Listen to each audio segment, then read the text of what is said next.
ఈ క్వశ్చన్ ఎలా చేయాలో చెప్పండి. మీకు కనుక ఆన్సర్ వచ్చినట్లయితే కామెంట్ చేయండి. ఓకేనా?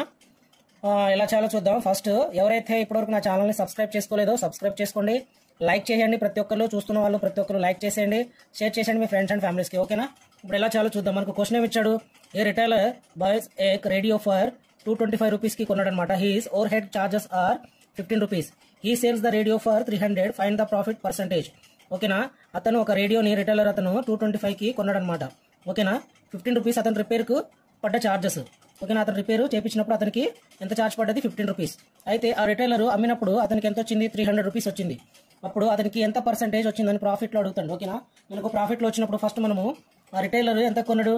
225 రూపీస్కి కొన్నాడు. ఓకేనా? ప్లస్ ఎంత రూపీస్ ఇక్కడ ఛార్జ్ అయింది అతనికి రిపేర్కి? 15. అంటే ఇక్కడ ఎంత మనకు 240. ఓకేనా? 240 రూపీస్ అతనికి టోటల్ పడ్డది. కానీ అతను ఎంత కమ్మాడు? సెల్ ఎంత కమ్మాడు? అతను 300కి అమ్మేశాడు. అంటే డిఫరెన్స్ ఎంత? 60. ఓకేనా? 60 రూపీస్ అతను ప్రాఫిట్లో ఉన్నాడు. మనకు పర్సంటేజ్లో కావాలి. ఓకేనా? పర్సంటేజ్లో ఎలా మనం తీసుకురావాలి? 60 బై టోటల్ అతను ఎంత అయితే అమౌంట్ ఇన్వెస్ట్ చేశాడో దానికి మనము ఎంత అయితే మనకు ప్రాఫిట్ వచ్చిందో దానికి మనము 240 బై చేయాలి. ఓకేనా? 0కి 0 క్యాన్సిల్. ఎంత వస్తుంది? 6 4 జార్ 24. 6 4 జార్ 24. కాబట్టి 1/4. 1/4 వంతు అతనికి ప్రాఫిట్ వచ్చింది. 1/4 వంతు అంటే ఎంత మనకు? 25. ఓకేనా? 50 అంటే 1/2 1/4.